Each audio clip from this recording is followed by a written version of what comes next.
Oke, baik adik-adik yang mitra, kita lanjutkan berikutnya pembahasan soal TO Sosiologi nomor 17. Ini terkait dengan teori interaksionisme simbolik dari Herbert Blumer nomor 17. Jadi Herbert Blumer itu membahas mengkaji tentang teori interaksionisme simbolik. Apa itu teori interaksionisme simbolik? Intinya teori interaksionisme simbolik itu jadi manusia berinteraksi itu berdasarkan simbol-simbol yang ada dari hasil interaksi tersebut. Itu teori interaksionisme simbolik. Jadi ada 3 asumsi dasar dari teori Herbert Blumer. 3 asumsi dasar teori interaksionisme simbolik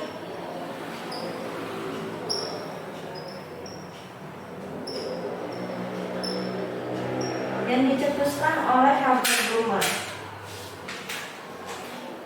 Dari Herbert Blumer.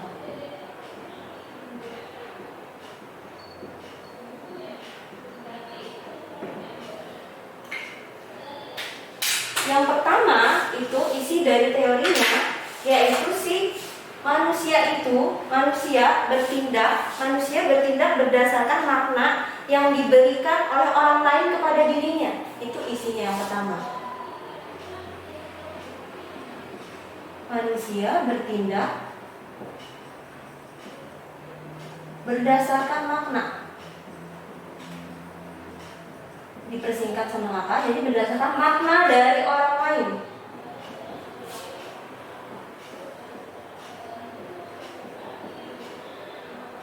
Jadi kita bertindak itu berdasarkan simbol atau makna dari orang lain begitu.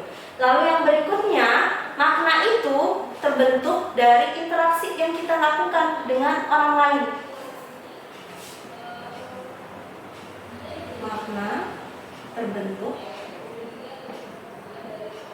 dari proses interaksi.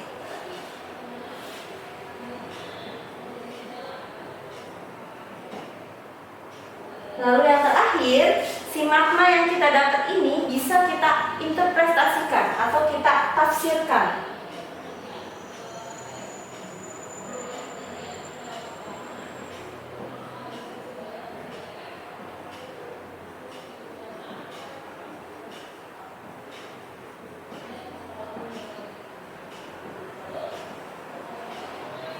Oke, terkait nomor 17, menurut Herbert Blumer, interaksi sosial manusia dapat dikaji melalui pendekatan interaksionisme simbolik yang memiliki 3 pokok pikiran, yaitu act, think, dan meaning.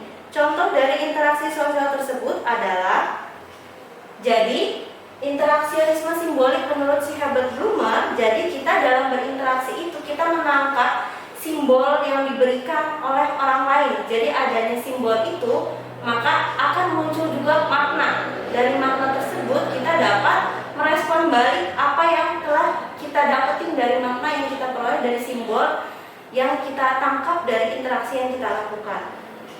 Poin yang A, kita menyaksikan ada tanda lalu lintas yang di bagian ujung tiangnya terdapat lempengan berbentuk lingkaran dengan tanda huruf P yang dicoret. Berarti itu masuk di interaksi sosial menurut si Herbert Blumer, karena di dalamnya itu terdapat ada tanda lalu lintas.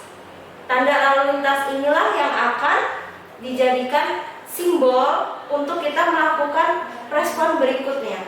Jadi poin A itu masuk. Lalu yang B, Tony hanya berdiam diri di rumah saat hari libur. Berarti ini tidak ada interaksi di sini. Tidak ada interaksi, berarti ini tidak masuk di dalam teori interaksi simbolik menurut Herbert Blumer. Lalu yang berikutnya C, seorang ibu pergi ke pemakaman dengan menggunakan baju berwarna merah, berwarna hitam.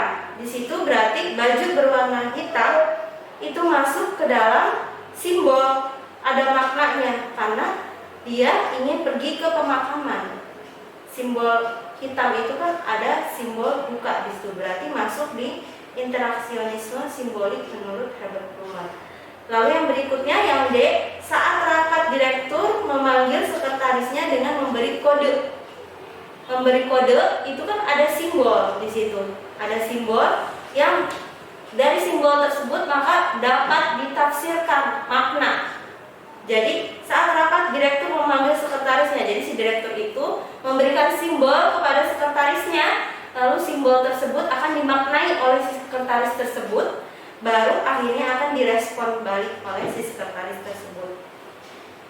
Jadi masuk ke dalam interaksionisme simbolik. Lalu yang terakhir yang E, seorang pengunjung restoran ketika ditanya akan memesan apa saat ditanya pelayan. Seorang pengunjung restoran ketika ditanya akan memesan apa saat ditanya pelayan. Itu juga terdapat interaksionisme simbolik di situ. Jadi ada interaksi antara si pengunjung dengan si pelayan. Jadi jawabannya ini, contoh dari interaksi sosial tersebut adalah kecuali yang B. Jawabannya yang B. Karena interaksionisme simbolik intinya dia itu berinteraksi karena adanya simbol.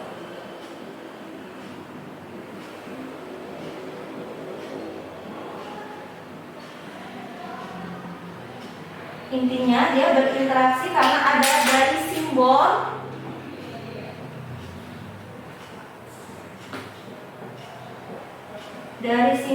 lalu adanya makna, lalu adanya proses penafsiran. Maka jawabannya ini yang kecuali adalah yang B. Kenapa yang B? Karena yang B, Tony hanya berdiam diri di rumah saat hari libur. Itu di situ tidak ada proses interaksi yang dilakukan oleh si Tony. Jadi yang B karena tidak ada proses interaksi.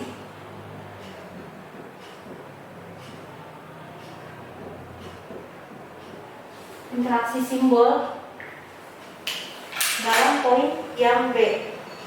Contoh dari interaksionisme simbolik berikutnya misalnya kayak ada rambu-rambu lalu lintas, itu berguna untuk memberikan simbol kepada para pengguna jalan. Dari simbol lampu merah, hijau, kuning itu akan memberikan simbol makna yang akan direspon oleh pengguna jalan. Jadi kalau merah dia berhenti, kalau hijau dia berjalan, kalau kuning berhati-hati. Itu masuk di contoh dari interaksionisme simbolik menurut Herbert Blumer.